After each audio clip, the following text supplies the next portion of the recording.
Hi, everyone. Welcome to our time together today. We're going to be exploring the relationship between meaning, purpose, and spirituality, and how that intersection shows up in counseling. This is certainly a core theme for most clients, and even when they don't explicitly use spiritual or existential language. Our focus today will be on understanding meaning and purpose as clinically relevant constructs, and how we as counselors can work with them in ethically and spiritually responsive ways. So let's get started. In my experience, clients rarely enter counseling explicitly asking for help with meaning or purpose. Instead, these concerns tend to surface indirectly through their presentation, such as depression or chronic emptiness, anxiety about life direction, burnout, or just a sense of disconnection from self or others. From a spiritual perspective, these experiences often reflect a kind of rupture in a person's sense of what gives life coherence or even sacred significance. Clinically, I think meaning and purpose function as organizing frameworks. They shape how clients interpret suffering, how they make decisions, how they persist through difficulty. And when meaning is disrupted, symptoms often intensify. But when meaning is clarified or restored, symptoms frequently become more manageable. I think understanding meaning as clinical variable allows counselors to intervene at a deeper level than just symptom reduction alone. Meaning, purpose, and spirituality are conceptually distinct, yet I think deeply entwined. Meaning refers to how clients understand their experiences and make sense of their lives. Purpose, on the other hand, involves direction, intention, and motivation, what pulls a person forward. And then, spirituality, it often provides the broader framework within which meaning and purpose are located. So in our counseling work, spirituality frequently shows up through questions like, why did this happen to me? Or what am I supposed to do now? Or what really matters? And I don't think these are abstract philosophical questions. They are emotionally charged and clinically relevant. Whether or not clients identify as spiritual or religious, these questions reflect a search for coherence and significance and direction. So let's just talk about spirituality and define it again in an inclusive and functional way. It may involve beliefs about life, about suffering, about death, experiences of connection or transcendence, deeply held values, or practices that foster reflection and meaning. Spirituality is not necessarily limited to religious belief systems. Clinically, spirituality becomes relevant when it shapes how clients cope, how they hope, endure, or interpret their suffering. Meaning and purpose are often the lived expressions of spirituality. When clients say they feel lost, empty, or disconnected, they're often describing a spiritual or existential dislocation, even if they don't necessarily use that kind of language. Let's look at meaning and purpose through three, I'd say, complementary perspectives. And first is logotherapy, which was developed by Viktor Frankl, and it centers meaning as the primary human motivation. Second, we're going to look at Nican therapy, which approaches meaning through relationships, responsibility, and gratitude. And then third is integral psychology, which offers a multidimensional framework for understanding how meaning and spirituality operate across different aspects of human experience. Together, these models give us multiple entry points for our counseling work. Let's start with logotherapy. It's grounded in the assertion that the primary motivational force in human beings is the will to meaning. Viktor Frankl developed this perspective through both clinical observation and his lived experience surviving a Nazi concentration camp. He observed that people who could locate meaning, even amid extreme suffering, were more likely to survive psychologically. Clinically, I think logotherapy reframes distress not only as a symptom-based pathology, but as an existential frustration. So clients may experience anxiety, depression, or even despair when they feel their lives lack purpose or significance. From a spiritual standpoint, this reflects a crisis of meaning rather than merely a failure of coping skills. Frankl identified 3 primary pathways through which people discover meaning. And the first is creative values, which involve what a person contributes to the world through work, service, or acts of care. Clinically, this may involve helping clients reconnect with a sense of usefulness or contribution. The second pathway is experiential values, what clients receive from the world through love, beauty, nature, and relationship.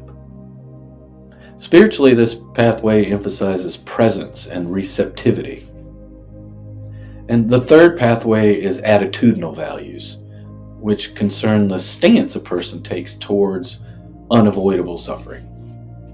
And in counseling, this often involves helping clients explore how suffering can be integrated into a meaningful life narrative rather than avoided or denied.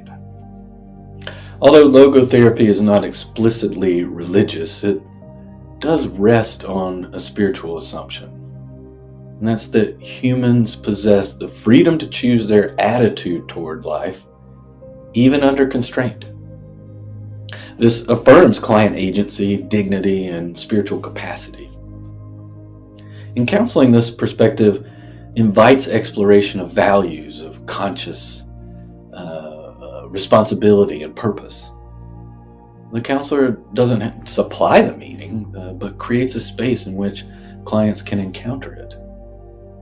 This aligns well with spiritually integrated counseling that honors clients as meaning-making beings rather than passive recipients of the counseling. In practice, logotherapy-informed counseling often involves carefully guided questioning that helps clients clarify values and purpose. And counselors may explore questions such as what feels worth suffering for, or what gives life direction, where clients feel called to respond to life's demands.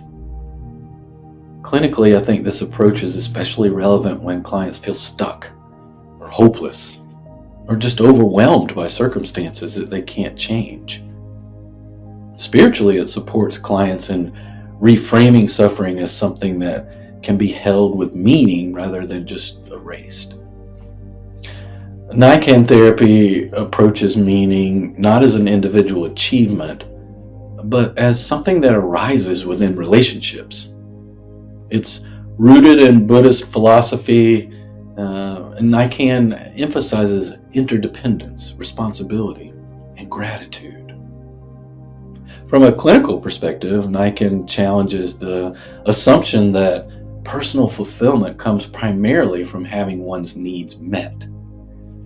Instead, it suggests that meaning often emerges through awareness of how one is supported by others and how one impacts them in return. Nikan reflection centers on 3 structured questions asked in relation to another person. What have I received from this person? What have I given to this person? And what troubles or difficulties have I caused this person? Clinically, these questions shift attention away from grievance and toward responsibility and gratitude. Spiritually, they foster humility and a sense of interconnectedness. The absence of the question, what did this person do to me, is intentional and often transformative. Nikan's spiritual impact lies in its capacity to reorient clients toward gratitude and realism. And meaning emerges not from moral perfection, but from honest self-examination and acknowledgement of dependence on others. In counseling, this can soften rigid narratives of like victimhood or entitlement, while still validating pain. And spiritually, it supports clients in developing compassion for self and others without denying the harm or suffering. Counselors can integrate NICAN principles through reflective journaling, structured gratitude practices, or relational reframing. And clinically, this approach may be useful with clients experiencing resentment, relational rupture, addiction, or chronic dissatisfaction in life. Spiritually, NICAN supports meaning making through recognition of interconnectedness and responsibility, helping clients locate purpose within relationships rather than in isolation. Integral psychology offers a comprehensive framework for understanding meaning and spirituality across multiple dimensions of human experience. Ken Wilber, who created this, proposed that meaning does not exist solely within the individual, but also within relationships, culture, behavior, and social systems.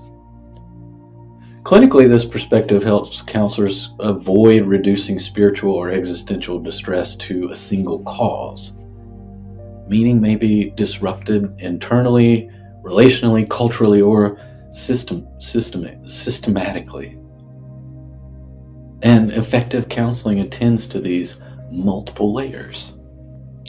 The 4-quadrant model includes the inner individual world of beliefs and spiritual experience, the outer individual world of behavior and biology, the inner collective world of shared meaning and culture, and the outer collective world of social systems and institutions.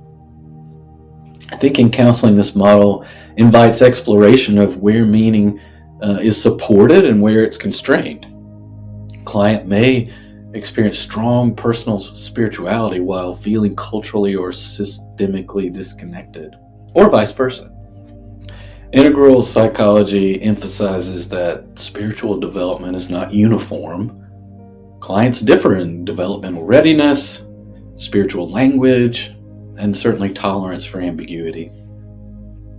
Clinically and ethically, counselors need to meet clients where they are rather than pushing them toward particular spiritual insights. And this stance protects client autonomy and supports culturally responsive counseling. Meaning and purpose need to emerge in forms that are congruent with each client's worldview and their lived experience. Across logotherapy, NICAN, and integral psychology, a shared theme emerges. Meaning and purpose are central to psychological and spiritual well-being. Counselors can assess meaning without assuming religiosity, explore values as spiritually significant, and normalize existential questioning. Clinically, this work invites depth, humility, and attentiveness to the whole person. Helping clients reconnect with meaning is not about providing answers, but about creating conditions in which meaning can be discovered and lived. Working with spirituality, meaning, and purpose certainly requires careful ethical attention. Counselors need to avoid imposing beliefs.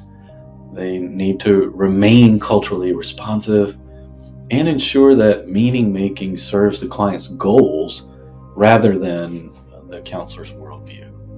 Let's look at a case example. Consider a client in their early 40s who presents with persistent depressed mood and a sense of emotional flatness. On paper, their life appears stable and successful, yet they describe feeling empty and disconnected from any sense of purpose. Symptoms often intensify during transitions such as career changes or children leaving home. Clinically, this vignette invites us to look beyond symptom reduction and toward existential meaning. From a spiritual perspective, the client may be experiencing a rupture in what once gave their life coherence or significance. Counseling focuses on helping the client articulate what feels meaningful now, rather than trying to restore an outdated sense of purpose. In another example, let's say a client is living with chronic illness, and they report hopelessness, anger, and grief over lost abilities. Many aspects of the situation can't be changed, and traditional coping strategies have provided limited relief. From a logotherapy perspective, counseling shifts toward exploring attitudinal values, how the client relates to their unavoidable suffering. Spiritually, this work might involve supporting the client in finding dignity, agency, and meaning in how they respond to illness without minimizing pain or offering false assurances. Lastly, a third vignette, which involves a client who feels deeply resentful toward family members and reports a sense of isolation and emotional exhaustion. The client is highly focused on perceived injustices and relational wounds. So, using NICAN-informed reflection, counseling gently broadens the client's lens to include what they have received from others, what they have contributed, and how they may have impacted relationships. Spiritually, meaning begins to emerge through recognition of interdependence and responsibility, rather than through blame or self-protection. I'm, of course, really grateful for your engagement today and to have this time together to continue to explore the depth that people experience life. I hope this has been meaningful.